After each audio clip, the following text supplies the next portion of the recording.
40 वर्ष हो गया है।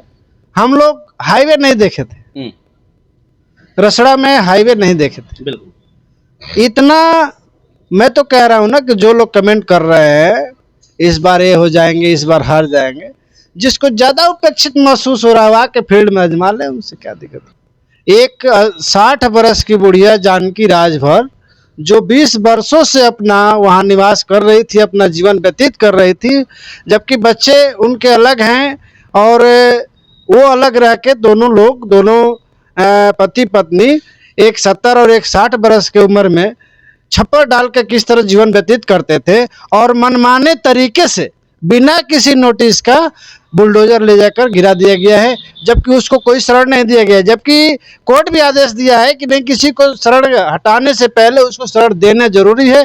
इसको तो सरकार से पूरे ध्यान दे। ये सरकार में कह लीजिए तो गांव में छोटे छोटे गुंडे पैदा हो गए हैं। साथियों नमस्कार, इस वक्त जनपद बलिया में और फिर से एक बार पुनः आगमन हुआ है, कहीं ना कहीं मुलाकात हुई है, जो कि सियाराम जी हैं और बीएसपी के एक मजबूत लीडर हैं और आए दिन अपना राजनीति में इनकी छवि बनी रहती है। हालांकि जब मुद्दे और बेस की बात आती है, क्षेत्र में घटनाओं की बात आती है, तो सियाराम जी वहां जाने का काम करते हैं और कहीं ना कहीं तमाम घटनाएं घटित हुई है। आपने देखा था बछईपुर बुलडोजर को लेकर, परसिया बुलडोजर को लेकर इन्होंने आगे आकर मीडिया के माध्यम से दो शब्द कहने और जानने का भी काम किया और कहीं ना कहीं समय अपना निकालकर कुछ लोगों से मिलने का भी प्रयास किया। हालांकि करते हैं और होना भी चाहिए। एक इंसानियत के नाते देखा जाए तो पार्टी की बात तो अलग हो जाती है, लेकिन इनका विचारधारा और शैली ऐसी है कि कहीं ना कहीं क्षेत्र की घटनाओं पे ये जरूर जाने का प्रयास करते हैं और जिनसे हो पाता है वो करने का प्रयास भी करते हैं। इसी कड़ी में इनसे अचानक मेरी आज मुलाकात होती है नगरा क्षेत्र में और कहीं ना कहीं वार्ड नंबर 32 के भावी प्रत्याशी भी हैं और पिछले बार भी बहुत कम वोट से हालांकि जीते रह गए, लेकिन इस बार प्रयास इनका जारी है। आइए इनसे जानेंगे कि क्या इस बार तैयारियां चल रही है, खासकर जिला पंचायत को लेकर, पंचायत चुनाव को लेकर। सबसे पहले फिर से एक बार आपका स्वागत है चैनल पर। धन्यवाद। मेरा नाम सियाराम जी है।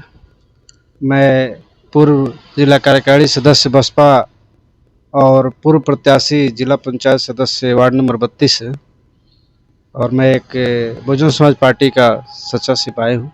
सियाराम जी, बछईपुर जो बुलडोजर एक्शन हुआ था, आपने बारीकियों से शब्दों को रखा था, बातें रखी थी, जो वीडियो काफी वायरल भी हुआ, करीब मिलियन के आसपास लोगों ने देखने का काम किया और बड़ा चर्चा का विषय बना। उसी में आपके वार्ड नंबर में ही पड़ रहा है खरुआव। हाल ही में हमने एक वीडियो चलाया है और कहीं ना कहीं वहाँ पे बुलडोजर एक्शन हुआ है। हालांकि पीड़िता का कहना है, जानकी राजभर जो है कि राजभर समाज साथी है, कि आपने देखा भी होगा शायद वीडियो, कि वो वीडियो में चिल्ला रहे हैं कि नहीं, मैं विगत पिछले 40 साल से 30 साल से रह रही हूँ, लेकिन मेरे ऊपर बुलडोजर एक्शन हो गया। अब पता नहीं नोटिस मिला कि नहीं मिला, ये तो पुष्टि हम नहीं कर पाएंगे, लेकिन हमने जानने का प्रयास किया। उन्होंने कोई नोटिस नहीं हमको दिखा पाई और ना उनको हाथ में मिला है। हालांकि प्रशासनिक जो भी था आदेश, उसका भी हम पालन करेंगे, कोर्ट का सम्मान है। उन्होंने कहीं ना कहीं बुलडोजर एक्शन हुआ और अभी पता ये चल रहा है कि उनके बच्चे अलग हैं और ये बूढ़ा और बूढ़ी वृद्धा स्थिति में अपना जिंदगी जीने पर मजबूर हैं। क्या कहेंगे इस घटना को लेकर? देखिए, पहले तो इस घटना के मैं कह रहा हूँ कि ये पूरी दोष सरकार को है। बिना ऑर्डर का, बिना कोई नोटिस का एक 60 वर्ष की बुढ़िया जानकी राजभर जो 20 वर्षों से अपना वहाँ निवास कर रही थी, अपना जीवन व्यतीत कर रही थी, जबकि बच्चे उनके अलग हैं और वो अलग रह के दोनों पति पत्नी, एक 70 और एक 60 वर्ष की उम्र में छप्पर डाल के किस तरह जीवन व्यतीत करते थे और मनमाने तरीके से बिना किसी नोटिस का बुलडोजर ले जाकर गिरा दिया गया है, जबकि उसको कोई शरण नहीं दिया गया। जबकि कोर्ट भी आदेश दिया है कि नहीं, किसी को शरण हटाने से पहले उसको शरण देना जरूरी है। इसको तो सरकार से पूरे ध्यान दे। ये सरकार में कह लीजिए तो गांव में छोटे छोटे गुंडे पैदा हो गए हैं जो मनमानी कर रहे हैं, बुलडोजर बुलाकर। ये गांवी राजनीति कही जाएगी? ये गांवी राजनीति नहीं, ये तो राजनीति नहीं कही जाएगी। हाँ, ये मन बढ़ई कही जाएगी। ये पूरी तरह से, अब क्या कहा जाए, उसका कोई संबोधन नहीं किया जा सकता शब्दों का। अभी पता चला है कि अपने भैंस अपने लड़की के यहाँ दे रखी है, कुछ बकरे उन्होंने पाल रखा था, वो अपने रिलेशन में दे रही है, रहने रखने के लिए जगह नहीं है, तिरपाल भी उनके पास नहीं है कि वो अपना छप्पर डाल कर रह पाए। इस स्थिति में क्या होना चाहिए?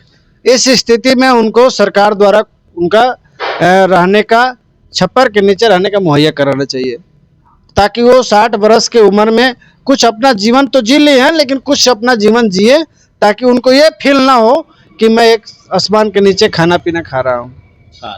पिछले बार गया था, वहाँ क्रिकेट का उद्घाटन था, मैं उस फील्ड में क्रिकेट का उद्घाटन किया फील्ड के लिए जो भी वेंडर आए हैं, टेंडर ले रहे होंगे या ठेकेदार जो भी लोग होंगे, उसमें कुछ काम नहीं हुआ है।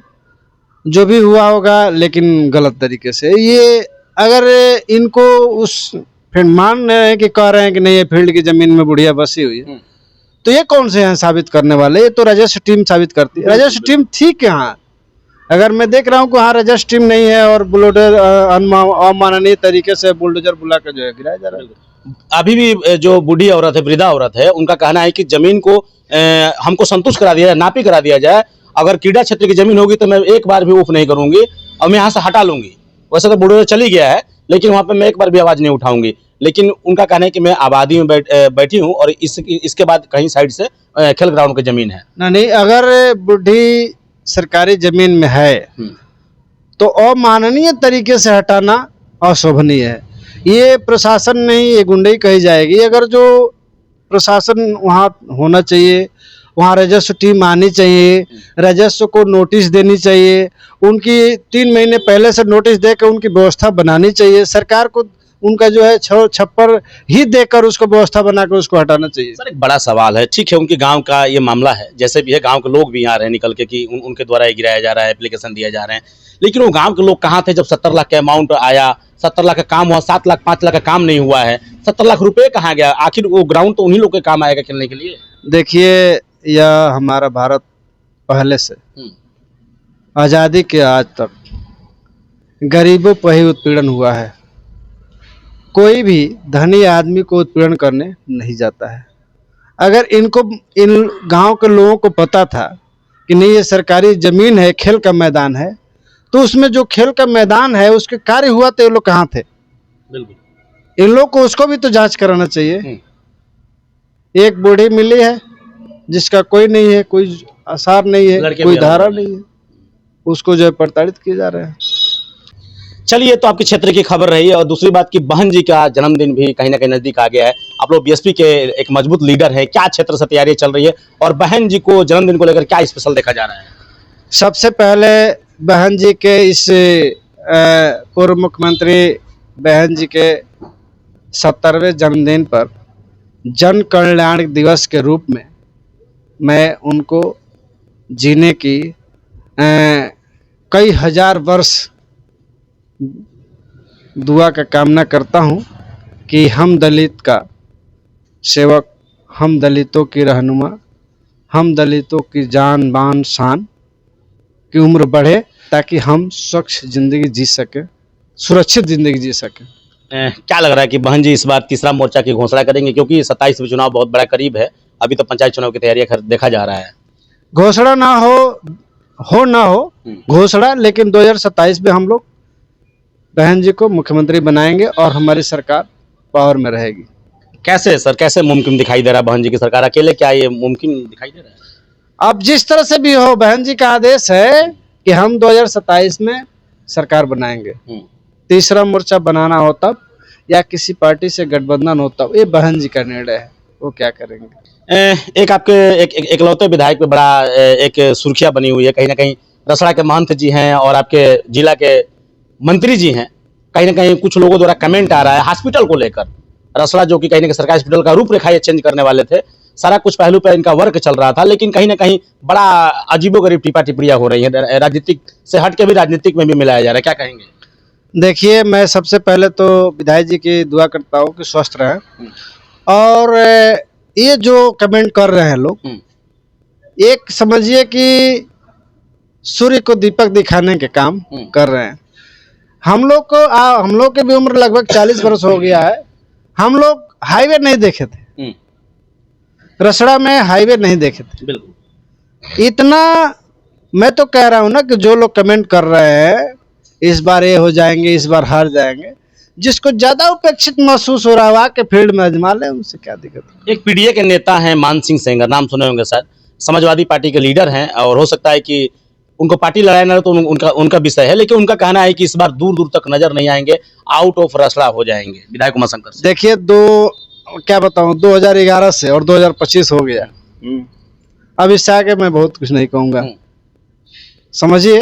फिर इस बार कोई नहीं हिलाएगा। आजाद समाज पार्टी के जिलाध्यक्ष का भी वही टिप्पणी है कि रसड़ा सिंह को बाहर, उमाशंकर सिंह को फेंक दिया जाएगा इस बार। उनकी बात छोड़िए, वो दीवार में मुड़ी लड़ा रहे हैं। दीवार में मुड़ी लड़ा रहे हैं। बड़ा ट्रेंडिंग चल रहे हैं आजकल, बड़ा जगह जगह वो भी जा रहे हैं, अपना वर्क जाल फैला रहे हैं इस बार। होता है, जब बिल्ली खिस जाती है तो खम्मा नोचती है। खम्बा नोचती है।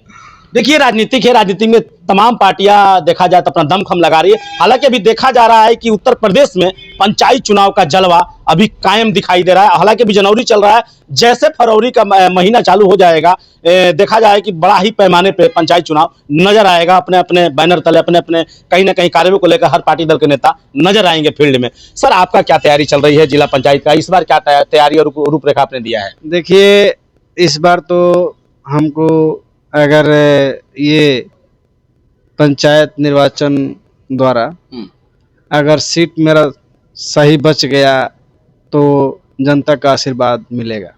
पिछली बार क्या कसक रह गई थी जो कि थोड़े से ही मत से आप चुनाव हार गए थे? पिछले बार बहुत काफी कसक था, कोरोना का कहर था, कोई घर से निकलना नहीं चाहता था, कोई किसी से बोलना भी न मुनासिब था।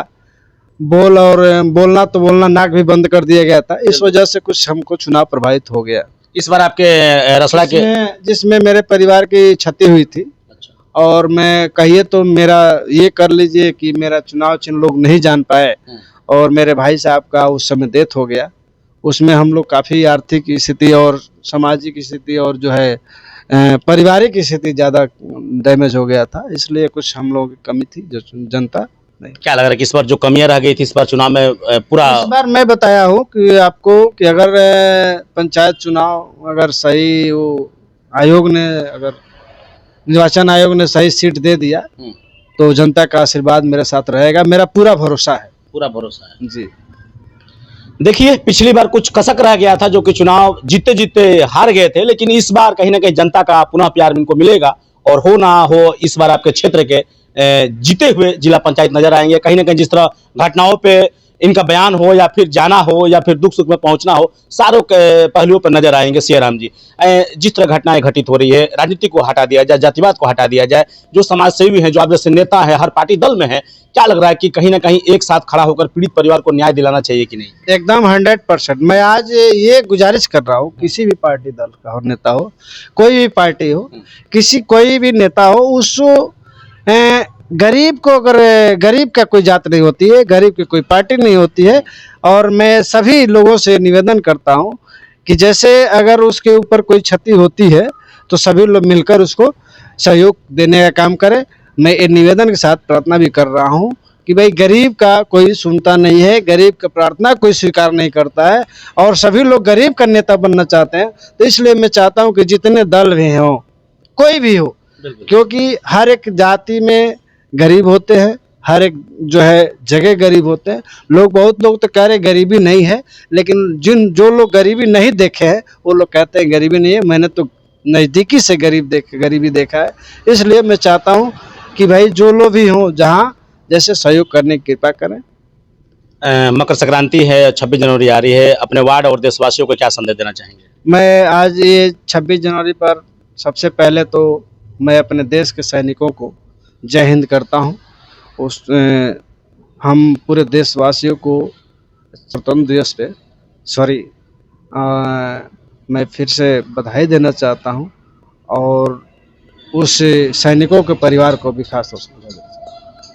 चलिए, हमारे साथ जुड़े रहे हैं सियाराम जी, जो कहीं ना कहीं कर्मठ जुझारू नेता भी हैं और बीएसपी के बागडोर भी देखते हैं अपने क्षेत्र का, और कहीं ना कहीं 27 में इनकी भी मंशा है कि बहन जी एक बार फिर से सीएम बने और पंचायत चुनाव दमदारी से लड़ेंगे और कहीं ना कहीं जनता का इनको भी प्यार इस बार मिलेगा और आपके कहीं ना कहीं जीते हुए प्रत्याशी नजर आएंगे और आपके सुख दुख में शामिल होने का प्रयास हमेशा किए हैं और करते रहेंगे।